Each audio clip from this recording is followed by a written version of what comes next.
بسم اللہ الرحمن الرحیم۔ سورہ مجادلہ کا اردو ترجمہ۔ شروع اللہ کا نام لے کر جو بڑا مہربان نہایت رحم والا ہے۔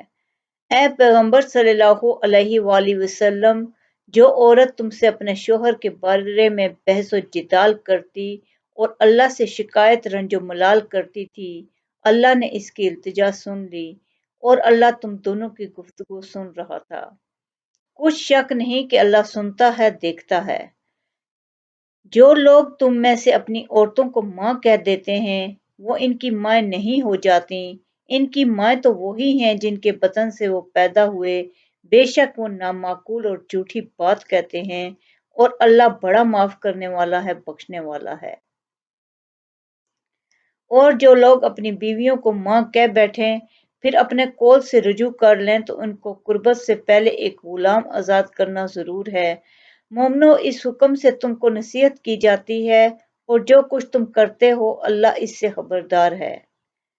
اب جس کو غلام نہ ملے وہ قربت سے پہلے لگاتار 2 مہینے کے روزے رکھے، پھر جس کو اس کا بھی مقدور نہ ہو سکے اسے 60 محتاجوں کو کھانا کھلانا چاہیے۔ یہ حکم اس لیے ہے کہ تم اللہ اور اس کے رسول کے فرمانبردار ہو جاؤ، اور یہ اللہ کی حدیں ہیں اور نہ ماننے والوں کے لیے درد دینے والا عذاب ہے۔ جو لوگ اللہ اور اس کے رسول کی مخالفت کرتے ہیں وہ اسی طرح ذلیل کیے جائیں گے جس طرح ان سے پہلے لوگ ذلیل کیے گئے تھے، اور ہم نے صاف صاف آیتیں نازل کر دی ہیں، اور جو نہیں مانتے ان کو ذلت کا عذاب ہوگا۔ جس دن اللہ ان سب کو جلا اٹھائے گا تو جو کام وہ کرتے رہے ان کو جتائے گا۔ اللہ نے وہ سب کام لکھوا رکھے ہیں اور یہ ان کو بھول گئے ہیں، اور اللہ ہر چیز سے واقف ہے۔ کیا تم کو معلوم نہیں کہ جو کچھ آسمانوں میں ہے اور جو کچھ زمین میں ہے اللہ کو سب معلوم ہے؟ کسی جگہ 3 شخصوں کی سرگوشی ہوتی ہے تو اللہ ان میں چوتھا ہوتا ہے، اور جہاں 5 آدمیوں کی سرگوشی ہو تو وہ ان میں چھٹا ہوتا ہے، اور نہ اس سے کم یا زیادہ، مگر وہ ان کے ساتھ ہوتا ہے، ہوا وہ کہیں بھی ہوں۔ پھر جو جو کام وہ کرتے رہے ہیں قیامت کے دن اللہ سب ان کو بتائے گا، بے شک اللہ ہر چیز سے واقف ہے۔ اے پیغمبر صلی اللہ علیہ وآلہ وسلم، کیا تم نے ان لوگوں کو نہیں دیکھا جن کو سرگوشیاں کرنے سے منع کیا گیا تھا، پھر جس کام سے منع کیا گیا تھا وہی پھر کرنے لگے، اور یہ تو گناہ اور ظلم اور پیغمبر صلی اللہ علیہ وسلم کی نافرمانی کی سرگوشیاں کرتے ہیں، اور جب تمہارے پاس آتے ہیں تو اللہ تعالیٰ کے بتائے ہوئے الفاظ کی بجائے دوسرے الفاظ میں تمہیں دعا دیتے ہیں، اور اپنے دل میں کہتے ہیں کہ اگر یہ واقعی پیغمبر ہیں تو جو کچھ ہم کہتے ہیں اللہ ہمیں اس کی سزا کیوں نہیں دیتا۔ اے پیغمبر صلی اللہ علیہ وآلہ وسلم، ان کو دوزخ ہی کی سزا کافی ہے، یہ اسی میں داخل ہوں گے اور وہ بری جگہ ہے۔ مومنو، جب تم آپس میں سرگوشیاں کرنے لگو تو گناہ اور زیادتی اور پیغمبر کی نافرمانی کی باتیں نہ کرنا، بلکہ نیکوکاری اور پرہیزگاری کی باتیں کرنا، اور اللہ سے جس کے سامنے جمع کیے جاؤ گے ڈرتے رہنا۔ منافقوں کی سرگوشیاں تو شیطان کے اکسانے سے ہیں، جو اس لیے کی جاتی ہیں کہ مومن اس سے رنجیدہ ہوں، مگر اللہ کے حکم کے سوا اس سے انہیں کچھ نقصان نہیں پہنچ سکتا۔ تو مومنوں کو چاہیے کہ اللہ ہی پر بھروسہ رکھیں۔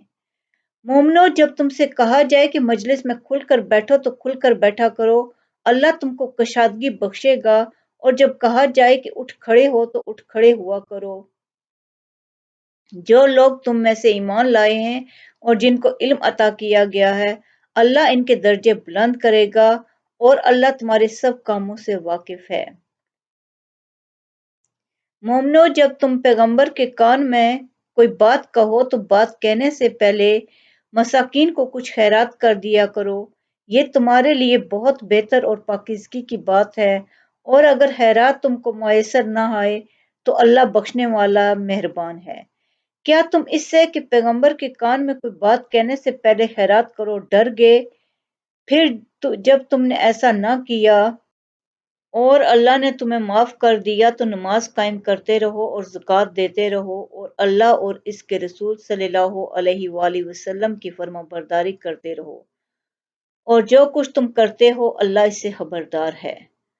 بھلا تم نے ان لوگوں کو نہیں دیکھا جو ایسے لوگوں سے دوستی کرتے ہیں جن پر اللہ کا غضب ہوا، وہ نہ تم میں ہے نہ ان میں، اور جان بوجھ کر جھوٹی باتوں پر قسمیں کھاتے ہیں۔ اللہ نے ان کے لیے سخت عذاب تیار کر رکھا ہے، یہ جو کچھ کرتے ہیں یقیناً برا ہے۔ انہوں نے اپنی قسموں کو ڈھال بنا لیا ہے اور لوگوں کو اللہ کے راستے سے روک دیا ہے، سو ان کے لیے ذلت کا عذاب ہے۔ اللہ کے عذاب کے سامنے نہ تو ان کا مال ہی کچھ کام آئے گا اور نہ اولاد ہی کچھ فائدہ دے گی۔ یہ لوگ اہل دوزخ ہیں، اس میں ہمیشہ جلتے رہیں گے۔ جس دن اللہ ان سب کو جلا اٹھائے گا تو جس طرح تمہارے سامنے قسمیں کھاتے ہیں اسی طرح اس کے سامنے بھی قسمیں کھائیں گے اور خیال کریں گے کہ ایسا کرنے سے کام چل جائے گا۔ سنو، یہی تو ہیں جھوٹے۔ شیطان نے ان کو قابو میں کر لیا ہے اور اللہ کی یاد ان کو بھلا دی ہے۔ یہ لوگ شیطان کا ٹولہ ہیں اور سن رکھو کہ شیطان کا ٹولہ ہی نقصان اٹھانے والا ہے۔ جو لوگ اللہ اور اس کے رسول صلی اللہ علیہ وسلم کی مخالفت کرتے ہیں وہ نہایت ذلیل ہوں گے۔ اللہ نے یہ بات لکھ دی ہے کہ میں اور میرے پیغمبر ضرور غالب رہیں گے، بے شک اللہ زور آور ہے، صاحب اقتدار ہے۔ جو لوگ اللہ پر اور روز قیامت پر ایمان رکھتے ہیں تم ان کو اللہ اور اس کے رسول صلی اللہ علیہ وآلہ وسلم کے دشمنوں سے دوستی کرتے ہوئے نہ دیکھو گے، خواہ وہ ان کے باپ یا بیٹے یا بھائی یا خاندان ہی کے لوگ ہوں۔ یہ وہ لوگ ہیں جن کے دلوں میں اللہ نے ایمان کو نقش کر دیا ہے اور اپنے فیض سے ان کی مدد کی ہے، اور وہ ان کو بہشتوں میں جن کے نیچے نہریں بہہ رہی ہیں داخل کرے گا، جن میں وہ ہمیشہ رہیں گے۔ اللہ ان سے خوش اور وہ اللہ سے خوش، یہی لوگ اللہ کی جماعت والے ہیں۔ سن رکھو کہ اللہ کی جماعت والے ہی کامیاب ہوں گے۔ صدق اللہ العظیم۔